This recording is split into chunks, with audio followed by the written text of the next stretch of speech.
સુરત શહેરમાં school બેગની આડમાં 4 kilo વેચવા માટે ગાંજો લઈ જનાર યુવક પકડાયો। સુરત પોલીસ દ્વારા no drugs in Surat city અભિયાન ચલાવવામાં આવી રહ્યું છે, જે અંતર્ગત ડ્રગ્સ અને ગાંજા સહિતના નશાકારક પદાર્થો વેચનારા સામે આકરી કાર્યવાહી કરવામાં આવી રહી છે। ત્યારે સુરતના સચિનના પાલી ગામમાંથી સ્કૂલ બેગમાં છુપાવીને 4 કિલો ગાંજો લઈ જતા ઓડિશાવાસીને પોલીસે ઝડપી પાડ્યો।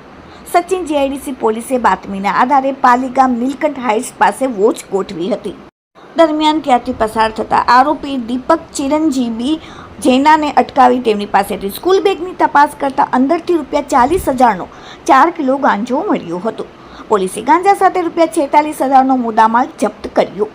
પૂછપરછમાં દીપકે આ ગાંજો ઓડિશાથી શંકર પાસેથી લાવ્યો હતો અને છૂટકમાં વેચતો હોવાની કબૂલાત કરી હતી।